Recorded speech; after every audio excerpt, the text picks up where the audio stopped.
Alright, so let's continue. Alright, so untuk kelas yang sebelum ini, we have mentioned about Perak. We talk about Perak. So now we continue to Selangor. So Selangor, dia juga kaya dengan biji timah.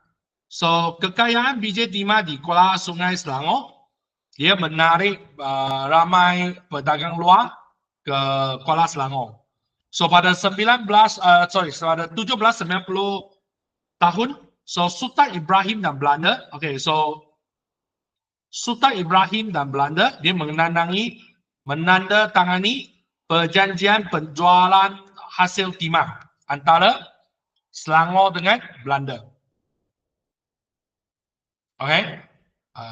No, I think we should cancel this one.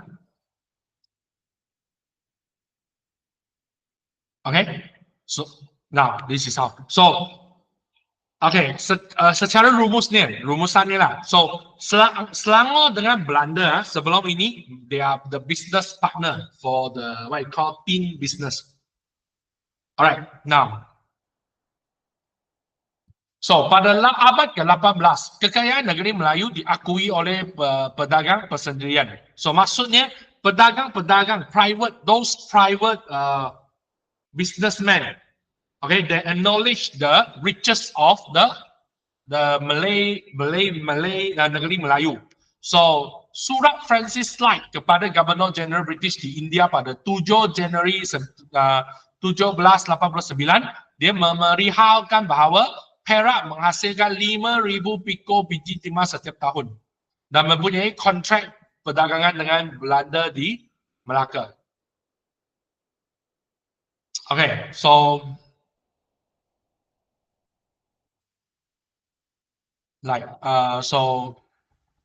next. So let's see pada abad ke-19, pelombongan biji timah. So kekayaan biji timah mencapai tahap yang penting pada abad ke-19. Why? Because kerana perkembangan pelombongan biji timah melalui beberapa fasa yang melibatkan pelombong-pelombong Cina, dia menjadikan kerana dia ada perkembangan pelombongan biji timah. So dia menjadikan Perak, Selangor, Negeri Sembilan sebagai pengeluar biji timah utama di dunia. So because of the development of skill, and also those Chinese miner, comes in, so the efficiency increase. So Perak, Selangor, and Negeri Sembilan, which is the main producer of tin, they become the pengeluar biji timah yang paling besar di dunia.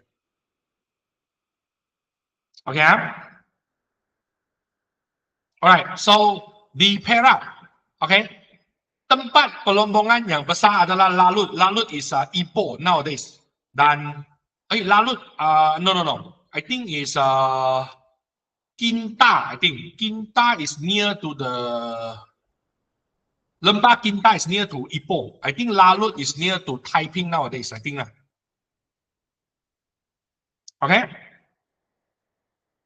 So di Lalut. So pelombongan biji timah di Perak mencapai tahap penting pada tahun 1840-an hasil daripada penemuan biji timah di Lalut. So tin mining was suddenly improved on this date because of the what you call that they found out we call tin mine in Lalut. So pembesar Melayu Long Jaafar dan anaknya Ngah Ibrahim, dia telah memajukan pelombongan biji timah di Kelian Pao dan Kelian Balu dengan membawa masuk pelombong Cina. So means that they take in those Chinese miner. So Ngah Ibrahim dia menjadikan Kuala Sepetang sebagai pelabuhan untuk mengangkut biji timah dari Perak ke Pulau Pinang. So at first they didn't sell to Belanda first, they sell to British. Then now next. Pelombongan biji timah di Kinta. So pada akhir abad ke-19, so lembah akhir abad ke-19, so lembah Kinta muncul sebagai pengeluar utama biji timah di dunia. Dan perkembangan kegiatan pelombongan biji timah, dia telah menyebabkan kemunculan bandar Gopeng, Ipoh, Batu Gajah dan Kampar. Okay, all these town because of occur because of this what you call pelombongan biji timah. So pada tahun 1890-an, so Sultan Ismail, okay, mengusahakan dan memajukan kawasan pelombongan baharu di Lembah Kinta yang menyebabkan kemunculan Bandar Papan dan Pangkalan Peguh. These are the two new what you call places. Okay, Lembah Kinta is very big one. Okay, sangat besar area dia. So that's why there are several towns which is correlated with this one. Okay, so this is a cerita lah, cerita tentang penemuan biji timah di Laut Perak. Since he's not here, so I think I will just off. So gajah milik Long Jaafar yang bernama Si Lalut dia terlepas ke dalam hutan. Dan apabila ditemukan semula, didapati kaki gajah tersebut dia terlekat lumpur hitam yang bercampur dengan biji timah. Okay, so menyedari kepentingan bahan tersebut, so Long Jaafar dia mengikut jejak gajah tersebut dan menemukan tempat gajah mendapat lumpur hitam tersebut. Dan tempat itu dibangunkan oleh Long Jaafar dalam aktiviti pelombongan biji timah. So he tracked means that his elephant was ran amok into the into the jungle, and then that guy saw the soil, okay, which contained the tin. Okay, so that's why he traced his elephant's step and finally found the place, so that he developed the place. So di Selangor, pelombongan biji timah, okay, tempat pelombongan biji timah is Jugra, Kuala Lumpur, and Lukut. So we start with Jugra. So Sultan Abdul Samad dia menjadikan Jugra, okay, di daerah Langat sebagai pusat pentadbiran Selangor. Okay, then dia juga memainkan peranan penting sebelum pusat pentadbiran kerajaan berpindah ke Klang. Okay, before dia shift pergi Klang lah. So Jugra menjadi pusat juga menjadi pusat pengutipan cukai biji timah yang dibawa keluar, okay, melalui sungai Langat untuk dibawa ke pelabuhan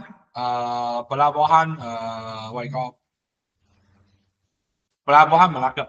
So you have to move or transport the biji timah to Melaka to sell to Belanda. Then he will collect the tax in the middle, which is Sungai Langat. Okay. Alright. Then next, Kuala Lumpur. So pada menjelang tahun around 1860, so Kuala Lumpur dia telah menjadi pusat pengeluaran, okay, yang penting di Selangor. Okay, kerana biji timah dia berjaya di Lombong di Ampang. So Ampang is the first place lah. Dan Kuala Sungai yang menjadi penemuan di antara Sungai Klang dan Sungai Lumpur, okay, penemuan di antara Sungai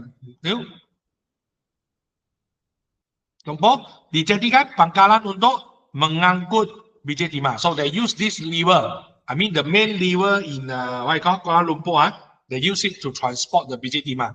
Dan kejayaan tersebut mendorong ramai orang Melayu dan Cina mendirikan pertempatan di situ yang membentuk bandar Kuala Lumpur. Okay, so this is how Kuala Lumpur comes up. Okay. Alright, Lukut. Lukut merupakan wilayah Kesultanan Selangor, okay, one of the province So, pelompongan biji timah di Lukut dia diusahakan oleh Raja Busu. Lalu dengan membawa masuk pelompong Cina, okay? He brings in the what you call that, the Chinese miner as well. So pada tahun 1830-an, selepas kemangkatan Raja Busu, so Raja Jumaat dia berjaya menjadikan Lukut sebagai pusat perdagangan biji timah yang terkenal. Alright. Then pada tahun 1880, Lukut dia diserahkan kepada daerah Sungai Ujong. So Sungai Ujong Negeri Sembilan. So means that Lukut belongs to Negeri Sembilan melalui rundingan antara Sultan Selangor bersama-sama dengan pemerintah Sungai Ujong. So Kajang, Semenyi dan Beranang yang sebelumnya di dalam kawasan Sungai Ujong menjadi sebahagian daripada wilayah Kesultanan Selangor. Only Lukut, half of Lukut give to Negeri Sembilan, then Kajang, Semenyi and Beranang will go back for Selangor, still remain in Selangor. Now, habis dan biji timah, now we talk about gold, kekayaan hasil emas. So, pelompongan emas di negeri-negeri Melayu kita dia bertumpu di kawasan jalur emas. Okay, yang sebahagian besarnya terdiri daripada negeri Pahang here. This one, this is the jalur emas. Okay, Cingmai. So jalur emas dia meliputi kawasan pelombongan yang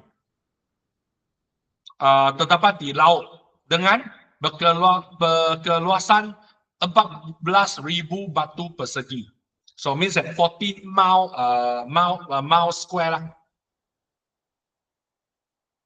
Alright, now mengikut rekod negara China, so emas menjadi ekspor utama Pahang sejak abad ke-13.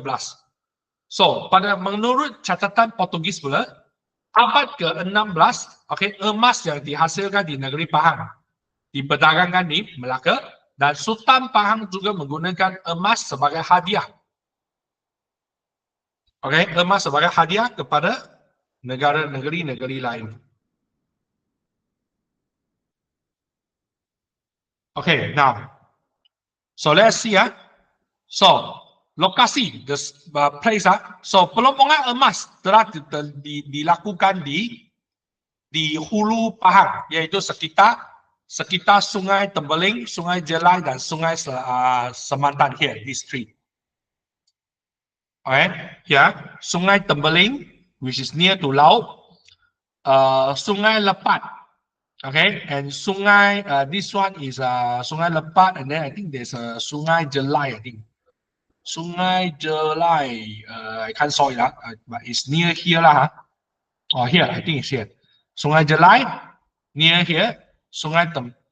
This one is Sungai, what you call, Lepat. So, lombong emas ataupun lombong ni lah. So, kawasan-kawasan penting pelombongan emas adalah Laut, Tui, Tesang, Selinsing, Pejom, Kecau dan Hulu Dong. These are the important gold mine locations. Alright, now let's see kegiatan pelombongan emas di Pahang. So pada abad ke-16 dan ke-17 dia dijalankan oleh orang Melayu. Orang asli dan Minangkabau. So kaedahnya mendulang dan melampan, where they will use a basket to filter out the soil. Okay, and in the water flowing lever to filter out the soil from filter out the soil, and then inside the basket will left over the timah, the tin or gold lah. Then kekayaan emas pada abad ke-18 dia menarik kehadiran orang Cina dari Kelantan, Perak dan Negeri Sembilan.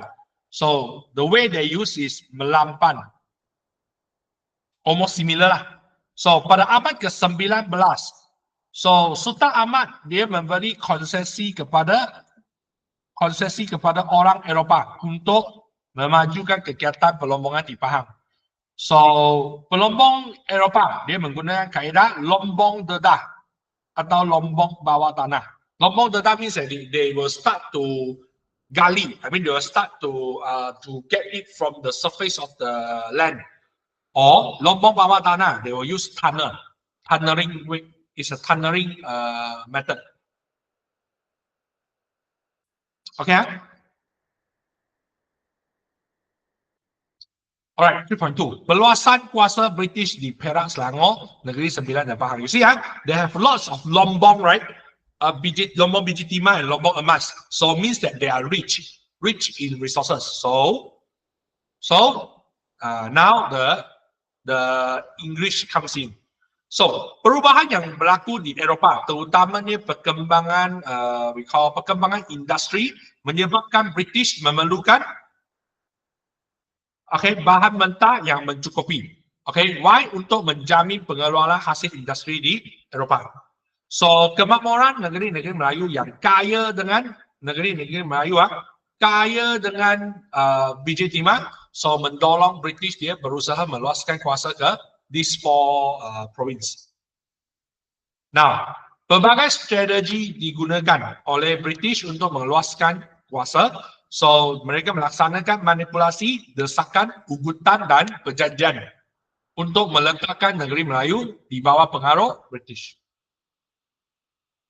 So we see, so these are the strategies. Manipulasi means that they try to control they want to manipulate the situation so that they have to obey. Desakan dan paksaan, dan menandatangani perjanjian. So we start with manipulasi. So because suasana yang tidak stabil dan kekacauan yang berlaku di Perak, Selangor dan Negeri Sembilan, dia membuka peluang kepada British untuk melaksanakan strategi manipulasi. So mereka memberikan bantuan kepada pihak yang berkepentingan. He gives the help to those which is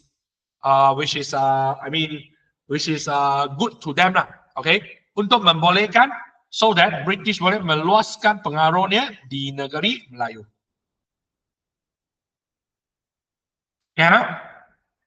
So di Perak, so British memperoleh peluang untuk menguasai Perak apabila berlakunya perang lalut dan perebutan takhta, Kesultanan Perak dalam kalangan kerabat diraja.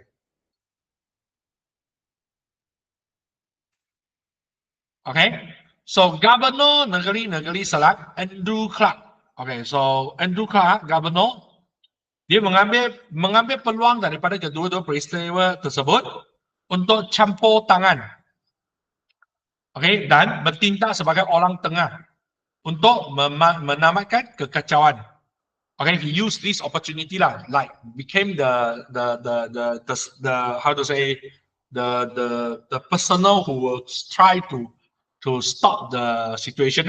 So alasannya adalah untuk menyelamatkan rakyat Perak daripada keadaan kucar kacir. He said, I want to help you, something like that. So now, so we see the first situation, the first phenomena that led to this, perang lalut. So pada masa itu, pemerintah lalut, dia membawa masuk pelombong Cina untuk memajukan pelombongan biji timah di lalut. However, dia pergaduhan antara kumpulan Gihin dengan Haisan untuk mempertahankan hak dan kepentingan masing-masing menyebabkan tercetusnya perang lalut. Because of this, So it's actually between those Teochew, if I'm not mistaken, is I forget the Hakka and I think it's Hakka and Teochew, if I'm not mistaken. Okay. So pergaduhan yang berpanjangan, okay, dia menjejaskan perdagangan biji timah di negeri-negeri selat. So golongan pelabur barat Eropah dan pedagang negeri-negeri selat, okay, dia meminta British campur tangan. Why? Untuk melindungi pelaburan mereka dalam pelombongan biji timah. Okay? Kena? Alright, second situation, perebutan takhta Kesultanan Perak. So, we know Perak dia mengamalkan sistem pergiliran dalam pewarisan takhta. Okay, Kesultanan Perak yang diasaskan pada awal tahun 1820-an. So, mengikut sistem ini, bakal raja perlu melalui 3 jawatan, iaitu Raja Dihilir, Raja Bendahara dan Raja Muda sebelum berhak ditabarkan sebagai sultan. So it's like there is a position that you need to cover up first. You need to become Raja Dihilir, then Raja Bendahara, then Raja Muda, then become sultan. Okay, so pada akhir abad ke-19 dia ada berlaku krisis dalam kalangan di Raja Perak yang berkaitan dengan sistem pewarisan tata. So means that there are someone who are trying to become the sultan without passing through this position. Okay. So then, selepas pemangkatan Sultan Ali, so Raja Ismail, which is the Raja Bendahara, dia dilantik sebagai sultan. So how they do this? Okay, because you see, he said you need to become the Raja Muda first, but he didn't become the Raja Muda. So what happened is because dia mendapat sokongan daripada pembesar Hulu Perak, which is Ngak Ibrahim, which is one of the strongest supporter. Okay. However, Raja Yusof, okay, iaitu Raja Dihilir, dia menuntut haknya sebagai sultan. Okay, setelah sekian lama diketepikan. So now the Raja Dihilir also comes out to fight for the position. So in short, and then Raja Abdullah, who is the Raja Muda, he should be the one become the sultan. Dia tidak ditabarkan. Why? Kerana tidak hadir ke upacara pemakaman Sultan Ali walaupun dijemput. Dia juga menuntut kembali haknya sebagai sultan akibat masalah kewangan dan desakan golongan pelabur Eropah dan China. He's been forced. Maybe he don't want to become the sultan, but because people force him. So yang ni dia mendapat sokongan pembesar di Hilir Perak seperti Datuk Maharaja Lela, which is one of the strong pembesar tempatan. Okay, so ni kekacauan di Perak dia membuka ruang kepada British untuk melakukan manipulasi politik. So like Andrew Clark pada masa itu, okay, Andrew Clark iaitu Gubernur negeri Selat, dia menyokong Raja Abdullah dan menyatakan kesediaan British untuk membantu mengesahkan Raja Abdullah sebagai Sultan Perak dan at the same time menamatkan persengketaan pelombong Cina di laut untuk mewujudkan keamanan di Perak. So he said he tried to help lah. He's providing support lah. Okay, so this is what happened in Perak. Okay, any questions? Can if I'm going too fast, let me know. So far, okay,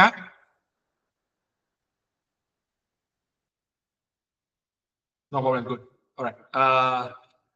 Can give me a sec. I want to grab some water first. Can I? Okay. Give me a second. I will be back.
Okay, so let's continue. Okay, for Selangor. So sewaktu pemerintahan Sultan Abdul Samad, okay, dia tercetus pertelingkahan dalam kalangan kerabat diraja. Okay, menyebabkan berlakunya perang klan. Okay, means it's a inner war lah. So British turut campur tangan dalam pertelingkahan tersebut untuk meluaskan pengaruh di Selangor. You can see he will involve British Britain involved in any single conflict. Okay, so kekacauan di Selangor dia memberikan peluang kepada British untuk melaksanakan manipulasi politik. So British dia memihak kepada raja. Okay, dan pembesar Melayu yang boleh membawa keuntungan dari segi ekonomi. Okay, terutamanya perdagangan biji timah lah. He support who can give him the benefits lah. So that's why dia British dia memberikan bantuan ketenteraan kepada Tunku Kudin untuk menamatkan perang kelang.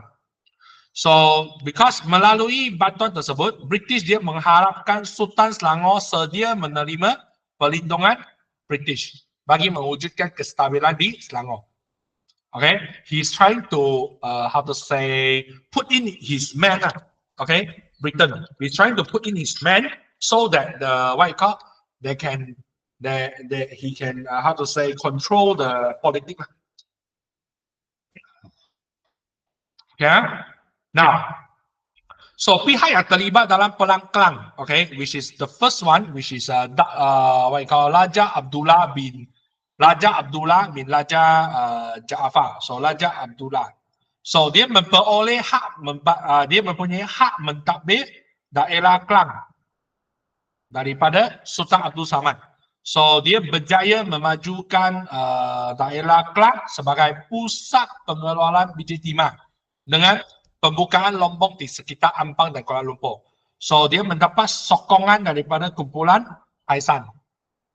Now, the other way around, the other side, okay, Raja Mahadi. Raja Mahadi adalah putera Raja Sulaiman, okay, yang mentadbir Kelang sebelum diserahkan kepada Raja Abdullah. Means that he is the previous owner. So, kemajuan pelombongan biji timah di daerah Kelang dia mendorong Raja Mahadi. Okay, because of the kemajuan pelombongan biji timah, so dia mendorong Raja Mahadi menuntut hak ke atas daerah tersebut yang pernah diletakkan di bawah kekuasaan ayah andanya. Okay, so and this guy mendapat sokongan daripada kumpulan Wihim. Okay, alright. So you see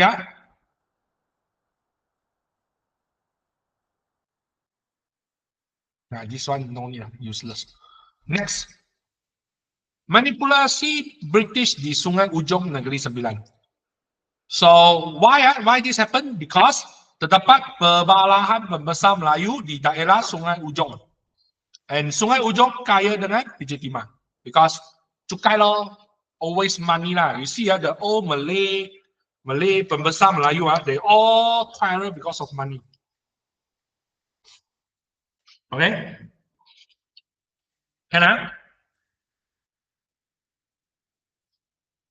Right, so let's see. So what happened here is actually this one is correlated not with Sungai Ujong but Sungai Linggi. Because Sungai Linggi ialah laluan penting. Dia menghubungkan daerah Sungai Ujong dengan kawasan sekitarnya. He is the only waterway which will connect Sungai Ujong with other places. So, penguasaan ke atas Sungai Linggi dia membolehkan pembesar mendapat hak memungut cukai, okay, terhadap pedagang biji timah. See, if you go out through here, passing through, if you're using this waterway, you have to pay me the money. So this is why they are fighting for for that one. Actually, cukai lah. The main problem here is cukai. They want to get the cukai. So you see, Kuala Linggi is a pintu gerbang keluar masuk perdagangan kawasan pendalaman like Sungai Ujong dan Lembau. You see, so this is the place. You see, it's an important way from Sungai Ujong to other places. Because before this, they are not using road to go. There's no road, so they cannot access to very far away. So what happened? So Datuk Kelana, Datuk Shah Bandar, dan Datuk Muda Linggi, dia bersaing untuk mengawal pungutan cukai di Sungai Linggi. Tetapi persengketaan Datuk Kelana dan Datuk Shah Bandar, dia dimanipulasikan oleh British. So melalui bantuan ketenteraan kepada Datuk Kelana, so British dia, because he finally win over Datuk Shah Bandar. So British dia memperoleh hak memungut cukai di Sungai Linggi. So by giving him military support lah.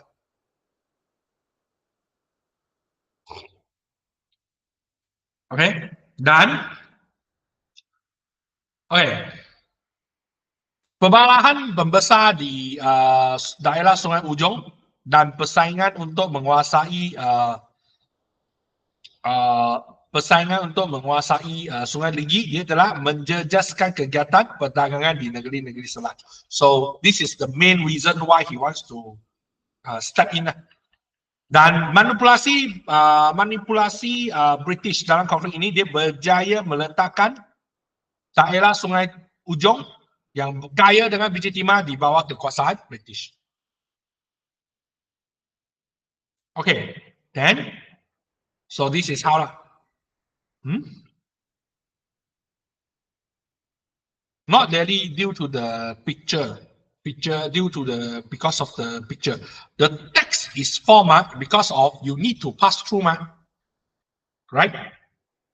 Like, okay, you want to, you see this lever here, you can see the lever here. Okay, you have to go to Malacca, right? Okay, from this Sungai Ujong, the biji timah place, this is Sungai Linggi. So let's say I put a tax collect station here. Everyone who to pass through here to Malacca, he need to go through here, correct? So when he go through here, and I put a tax collection station, and whoever control the tax collection station, who wins, who earn the money. So this is why it's important.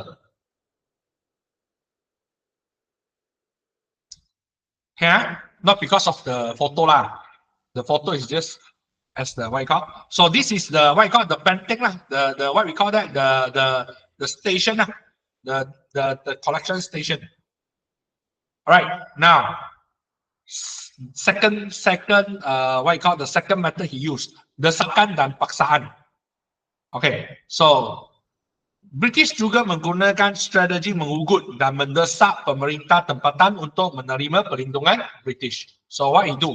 Walaupun British dia memberi bantuan ketenteraan untuk menamat kekacauan di Selangor, tetapi although he give the bantuan ketenteraan, however, British tidak berjaya memujuk Sultan Abdul Samad untuk menerima perlindungan British. So that's why British terus mencari alasan untuk meletakkan Selangor di bawah pengaruhnya. Why? Untuk menguasai kekayaan biji timah. So, dia mendapat alasan untuk mendesak Sultan Selangor menerima perlindungan British apabila berlaku peristiwa yang menggugat aktiviti perdagangan British di perairan Selangor.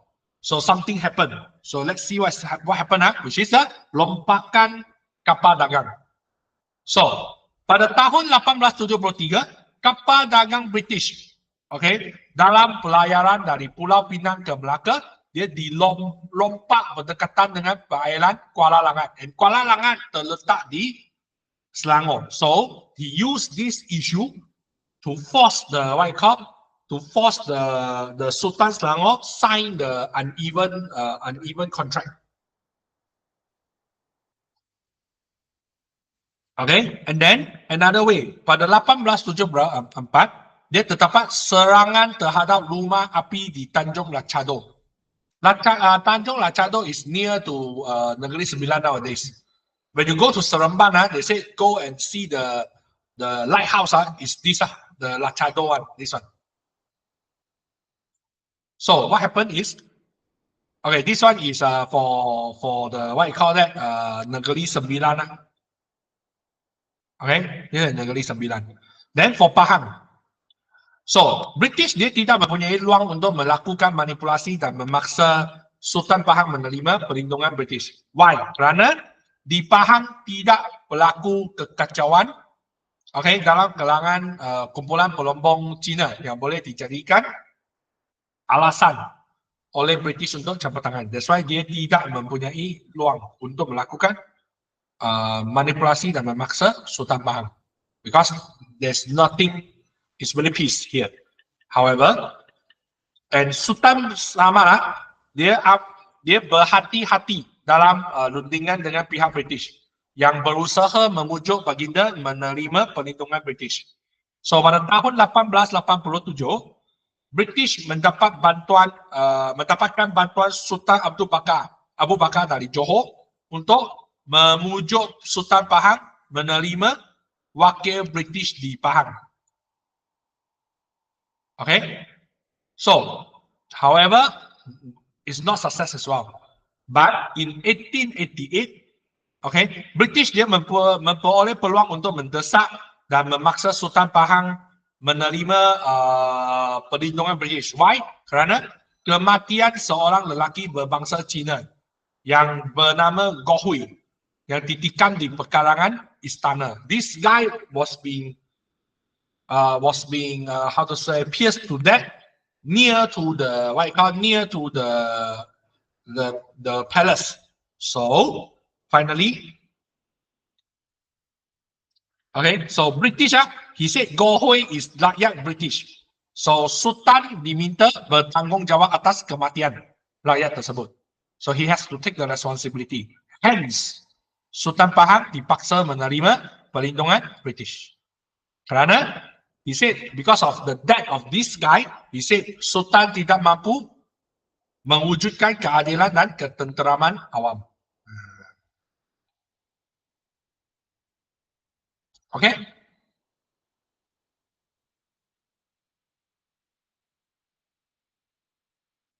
Alright, now let's see. So, now the next one, perjanjian.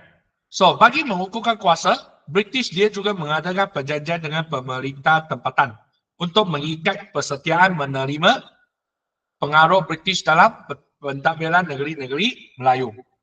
So, perjanjian pertama British dengan negeri Melayu ialah perjanjian yang pertama British is the perjanjian dengan pembesar Perak di Pulau Bangkok. We call perjanjian Bangkok 1874.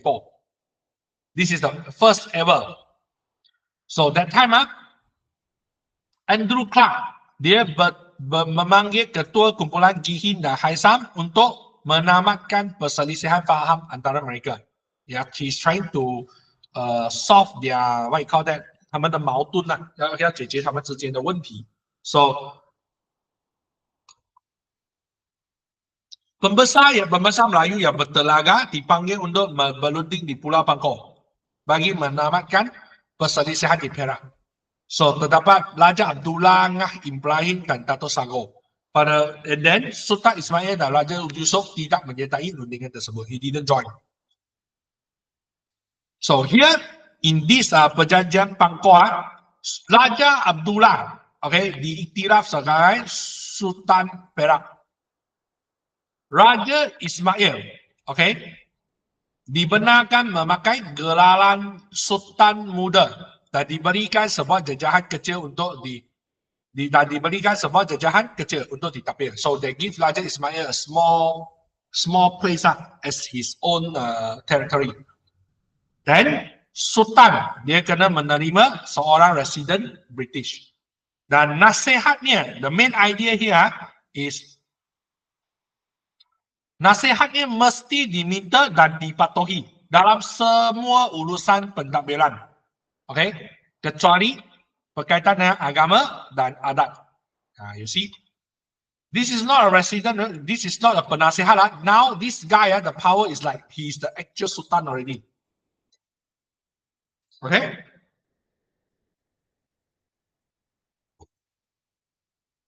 Then Ngah Ibrahim, okay, become the orang kaya menteri lalut, and then also menerima seorang penolong residen.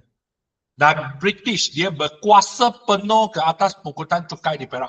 He is fully in charge in the taxation method, taxation issue.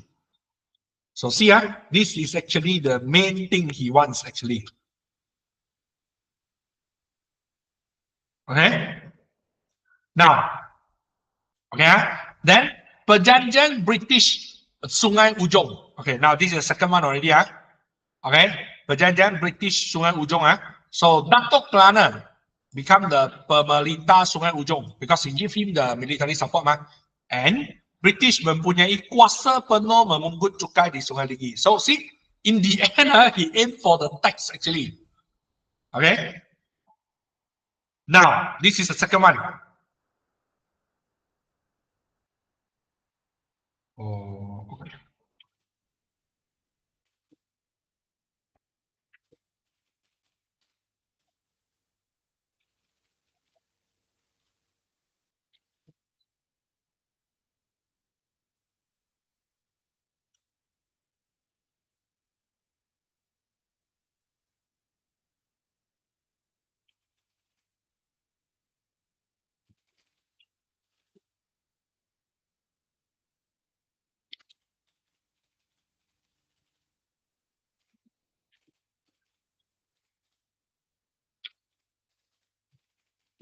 Wait.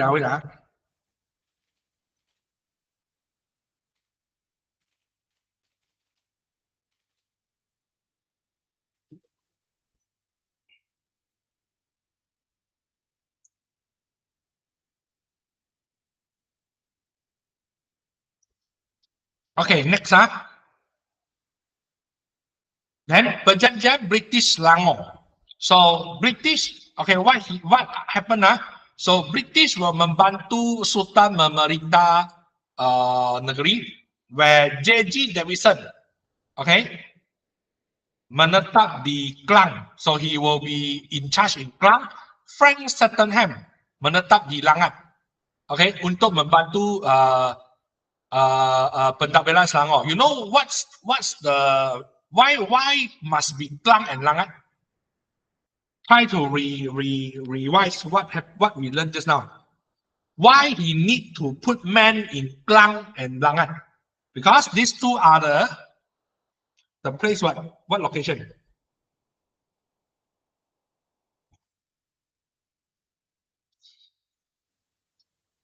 Give it a guess.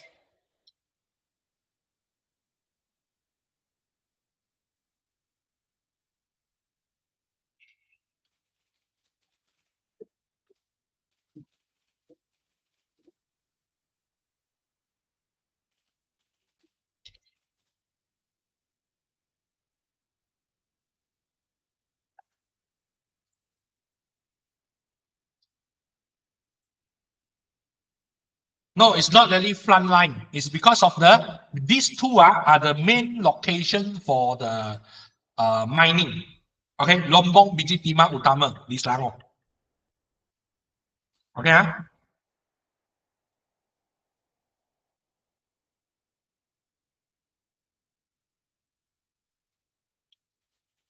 wait.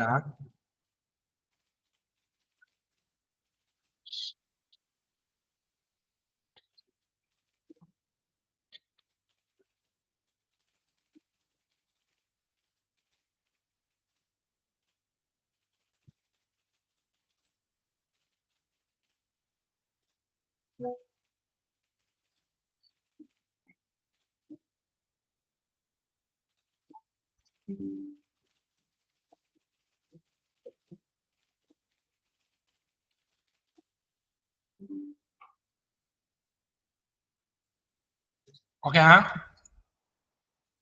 All right, now let's. Okay, normally they won't want. Okay, front line 呢，他们不会花太多时间在 front line 的，为什么？因为当时候啊，对啊，他们的那几个 Europe country 之间是不会主动打仗的嘛。So 他的对手是哪一些？他对手就是这些Negeri Melayu。Negeri Melayu 啊，哪有这样强力的武器，对不对？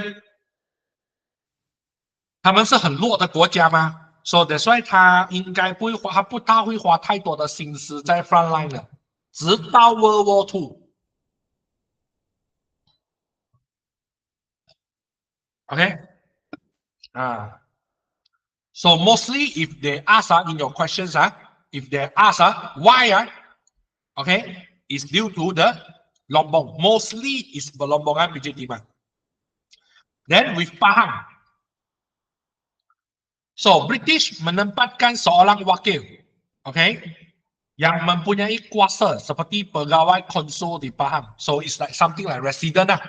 So British dia akan menjaga keamanan di keamanan Pahang, dan Pahang tidak dibenarkan tidak membenarkan membuat perjanjian, dibenarkan lah, not membenarkan, dia tidak dibenarkan membuat perjanjian dengan kerajaan asing, okay, tanpa kebenaran British.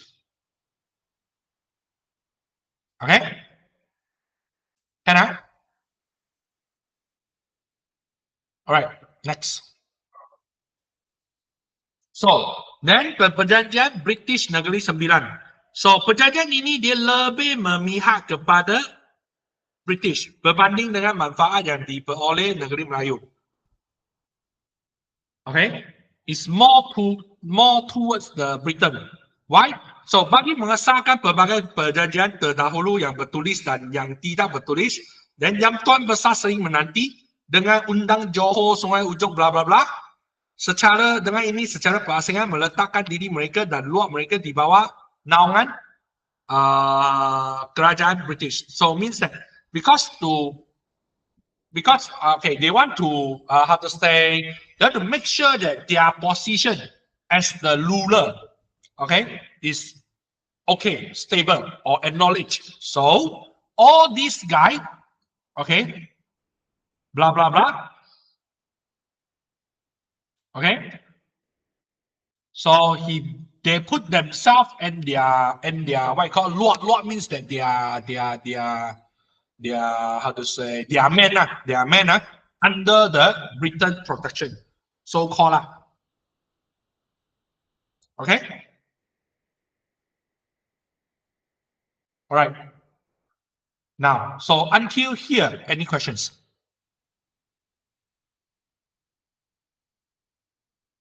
No?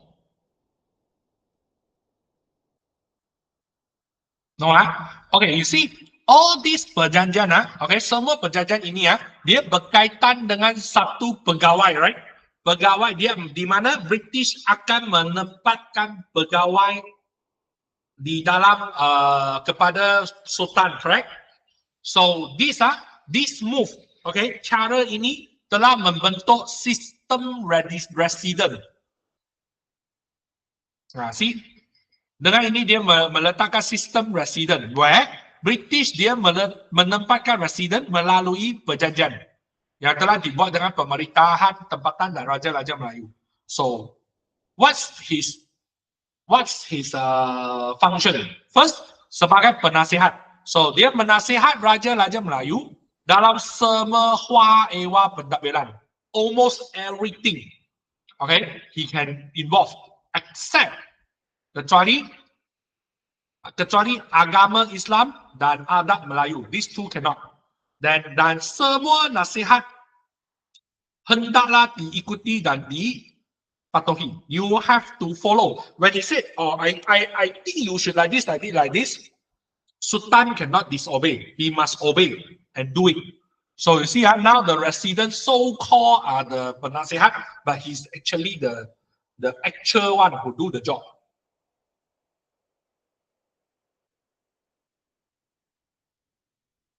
Okay, so these are the people involved lah. Just one person, yes. That only, not just one person, of course, he got his own military power as well. They will send him several person to protect him.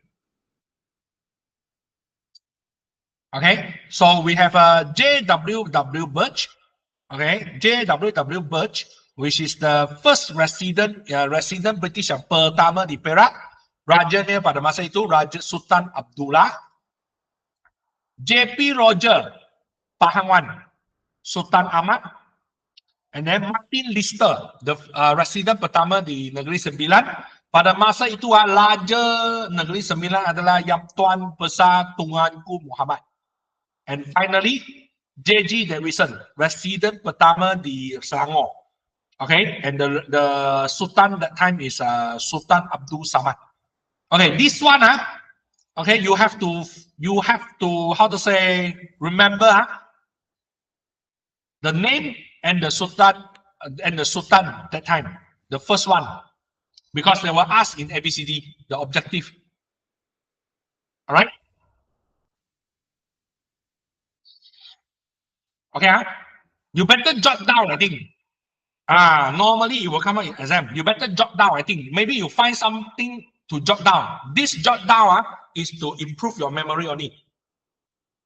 Okay, this one is important. All right, now next.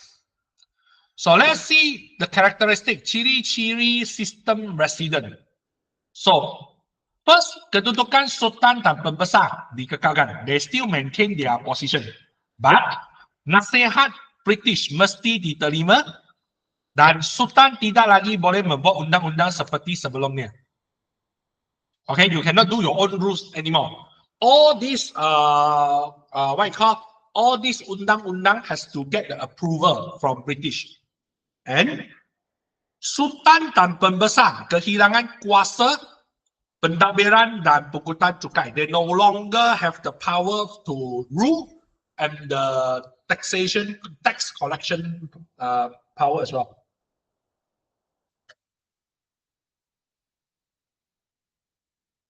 Okay, all right.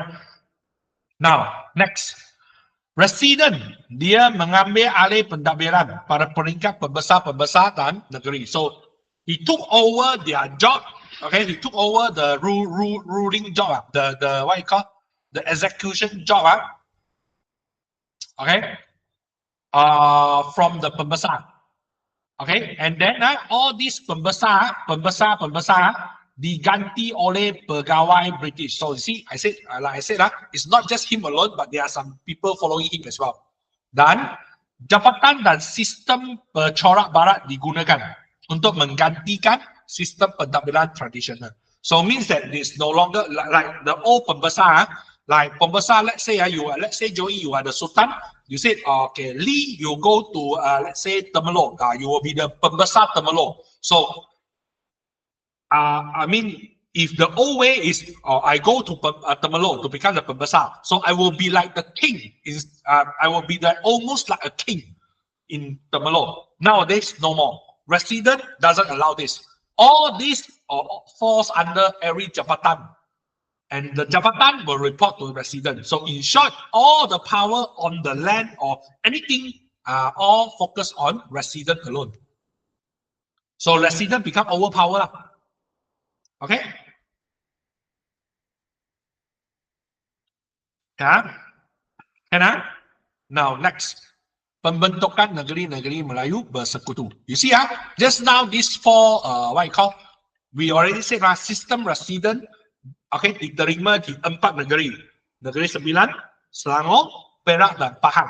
So these 4 are the first are among the first negeri which accept resident British. Correct? So in order to make them easier to get to be controlled, they form a new alliance called Negeri-Negeri Melayu Bersekutu. So this is it. Okay, so selepas pelaksanaan sistem resident, so British dia mengukuhkan kuasa di bla bla bla, Perak, Selangor, Negeri Sembilan dan Pahang. So how? By dengan membentuk NNMB melalui Perjanjian Persekutuan 1895. Okay, so now second alliance comes out. First is negeri-negeri Selat Melaka, Singapura, and then Penang, Pulau Pinang mah, correct? These three mah become the Negeri Selat. Now second alliance, Negeri Melayu Bersekutuan, Perak, Selangor, Negeri Sembilan, and Pahang. Now let's see So ciri-cirinya. Okay. Gabungan Perak, Negeri Selangor, bla bla bla, Pahang. Dia akan membentuk persekutuan. Okay, membentuk sebuah persekutuan. So resident general, there will be a leader among the resident menjadi ketua pentadbiran kerajaan persekutuan. Dan Raja-Raja Melayu menerima nasihat resident general dalam semua perkara kecuali agama Islam dan adat Melayu. See, almost similar to system resident. It's just that now every four of them, all four of them have to obey to resident general. Okay, now, so Kuala Lumpur menjadi pusat pentadbiran. Okay, negeri-negeri Melayu Bersekutu, dan juga mereka juga dikenali sebagai Persekutuan 1896. The other name for NNMB. Okay, now, why they want to form this one? Faktor pembentukan negeri-negeri Melayu Bersekutu. First, dia nak mengatasi kelemahan sistem resident, because sistem resident dia menempatkan seorang resident di bawah 4 negeri ini each one of them one so there will be a problem where that guy maybe not caliber enough, so we have a resident general will guide him so that we can cover all kind of job. Kedua, untuk menyeragamkan pentadbiran, to make sure that the pace is the same, at least the way of management, the management system is the same. Then menangani masalah kewangan Pahang, because Pahang is very poor, so you want to solve the problem so that they can shift the resources from, the money from all this to Pahang, dan menjamin keselamatan negeri, to make sure they safe means that military power So mengatasi kelemahan sistem resident. Okay, see because Raja dan penguasa Melayu tidak berpuas hati. Kerana why? Because kehilangan kuasa. Okay, dalam pentadbiran dan pungutan cukai. Dan resident menjadi semakin berkuasa dalam majlis mesyuarat negeri. And then at the same time, resident tidak diberikan garis panduan yang jelas untuk melaksanakan tugas. Because you see, he can almost control almost everything. So there's no guideline. Okay, so this one already makes those pembesar and raja become very angry. Okay, alright, next. Second, untuk menangani masalah kewangan Pahang. So, gabungan negeri-negeri Melayu yang kaya, Perak, Selangor dan Negeri Sembilan, dia boleh dapat membantu mengurangkan beban kewangan negeri Pahang. Okay, by using the use the resource from the rich province to help Pahang. And menyeragamkan pentadbiran. So, pentadbiran di Perak, Selangor dan Negeri Sembilan dan Pahang tidak seragam. Why? Because dia mempunyai undang-undangnya sendiri. Dan kemajuan ekonomi adalah tidak seimbang. Means that some are very rich, some are very poor. So, British dia memerlukan pentadbiran yang cekap dan seragam. So that, why? Memudahkan eksploitasi ekonomi. So that they can earn the money in the easier way. Okay. Alright, now let's see the and finally, menjamin keselamatan negeri. See, he wants to actually try to combine all those military power in one hand. So that's why he formed Pasukan Keselamatan Negeri Melayu, Malay State Guards. So penggabungan dia membolehkan negeri-negeri dia membolehkan negeri-negeri Melayu Bersekutu mempunyai pasukan keselamatan sendiri. So this one can help to menjaga keamanan tanpa mengharapkan bantuan luar. See, he wants to 统一他们的那个军队啦。OK 啊 ？Am I too fast? Still can follow 啊？Well, if possible, I try to finish within today. This chapter. Okay, can I? Yeah, this chapter is quite long, so that's why I said you still can follow. If you can follow, then I will continue. If no, maybe we can do some exercise first.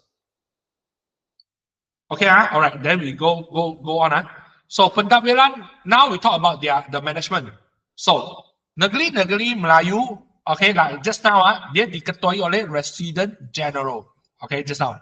So dia bertanggungjawab kepada Majlis Mesyuarat Negeri dan Pesuruhjaya Tinggi Negeri-Negeri Melayu Bersekutu yang juga merupakan Governor, what you call Governor negeri-negeri Selat. So you see, Resident General is also actually the Governor untuk negeri-negeri Selat. Like I said, he actually trying to combine every single state's power under one hand. So now let's talk about the Majlis Mesyuarat Negeri. It's like a parliament nowadays. Okay, Dewan Undangan Negeri nowadays. So Majlis Mesyuarat Negeri dia ditubuhkan selepas British berjaya campur tangan dalam pentadbiran negeri Melayu. Dan dia dipengurusikan oleh Raja Melayu. And what's the function? Dia mengubah undang-undang dan membantu pentadbiran negeri. Like I said, almost like parliament nowadays. Okay, like a modern parliament, but this one is a very old one. So, selepas pembentukan negeri-negeri Melayu Bersekutu, so masalahnya Majlis Mesyuarat Negeri tidak lagi berkuasa. Why? Because kuasa perundangan terletak di tangan Resident General. So, in short, peranan Raja Melayu diambil alih oleh Resident General. Okay, so the first ever one is Frank Sutton. Now, so what happened is, so due to this, kuasa Raja-Raja Melayu semakin terhakis. Why? Because he need to menurut nasihat Resident General dalam semua perkara pentadbiran. Okay? Unless the agama dan adat lah. Okay, so it's something like this. So the Pesuruhjaya Tinggi, okay, British, will take over will have the responsible on the Resident General, which is in KL, and this guy will be responsible for these four. Majlis Mesyuarat Negeri for Perak, Selangor, Negeri Sembilan, and Pahang. Means that this guy will have the responsible over the other four residents.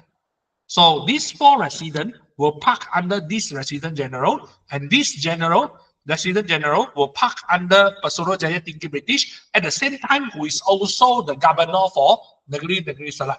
So that one guy can control over all the naungan, all the negeri naungan British.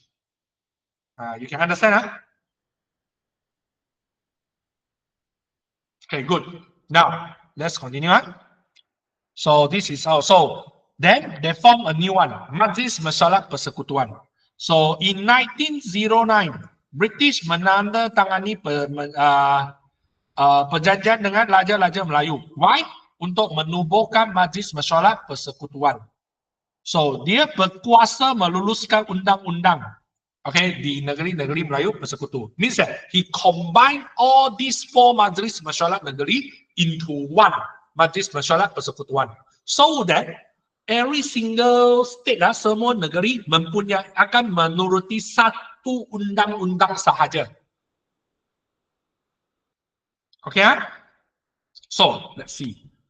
So penubuhan Majlis Mesyuarat Persekutuan dia memberi ruang kepada British. Why? Okay, untuk mengawal undang-undang. Okay, dia memberi ruang kepada British. He gives the opportunity to British to control the undang-undang dan kewangan negeri. Dan memberi kuasa pentadbiran kepada Pesuruhjaya British, Jaya Tinggi British. See, he trying to manage that all the management power goes to the High Consular of British. Britain lah, sorry. So ini akan menjejaskan kewibawaan Raja-Raja Melayu. Now, because dia hanya sebagai, kerana dia hanya diletakkan sebagai ahli biasa untuk majlis tersebut saja. Okay? So means that it will affect the, what you call that, the reputation of Raja-Raja Melayu lah. Okay? So this is how it looks like. See? Okay, so 4 orang Raja Melayu will have the same status with the resident, and also the ahli tidak rasmi. Means that normally this one is picked among the what I call those well-known pedagang. Okay, so that's why you see Raja Melayu, he's Raja how come the status is the same? This is how. That's the main problem here lah. Okay. Now, then, in order to solve this, they form Durbar. See? So British dia membentuk Durbar untuk mendapatkan sokongan Raja-Raja Melayu. See, he's trying to, what to say? So he create another majlis. This majlis called Durbar is actually the majlis mesyuarat untuk Raja sahaja. So, pada asasnya, Durbar dia memperlihatkan, is shown as the tanggungjawab bersama-sama oleh Raja-Raja Melayu sebagai pelindung orang Melayu lah. Okay, so it's actually the meeting among the Raja lah. So ahli Durbar hanya ada Pesuruhjaya Tinggi British, Raja-Raja Melayu, Resident General, and Resident British. Now the situation is a bit different. This Durbar, although all these are only the member, and the pengerusi, although it's Pesuruhjaya Tinggi British, but now Raja-Raja Melayu will become the main, what I call, the main ahli utama. Dan Resident General dan Resident British will become like a support, playing the supporter roles, something like that. Okay, so any questions?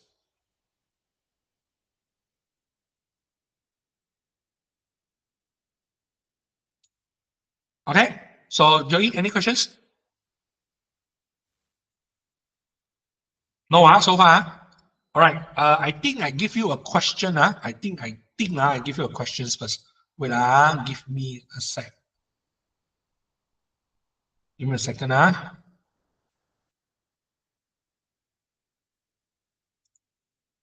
many chapters? I think it's 8 chapters total. Why only 7 here?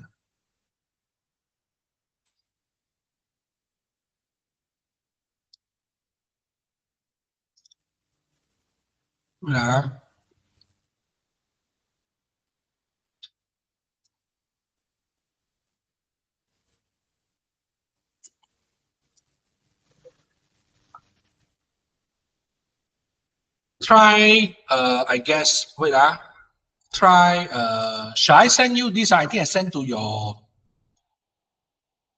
I sent this to you. Okay, so this one is 4 marks here.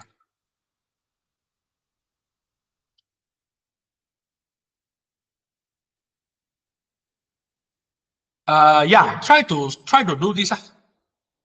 Because we still have a bit time now, so you try to do this. I will make this your homework as well. If you can't finish on time now, so it means that you use this time to finish the questions.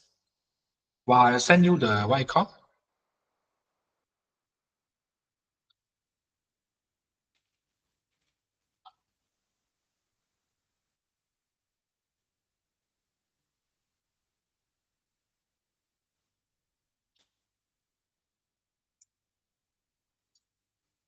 Okay. Okay, I think I sent to you already, the file. All right, try to do this.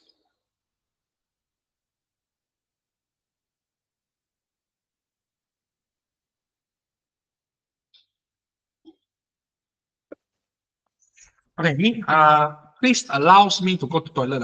Okay, for a while. Any questions? If you want to ask, you may write down in the chat. I will come back within 5 minutes. Okay.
Okay, I think I will stop here for today lah. I will make this your homework lah.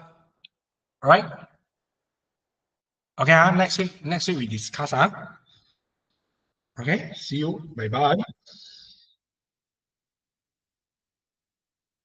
Okay.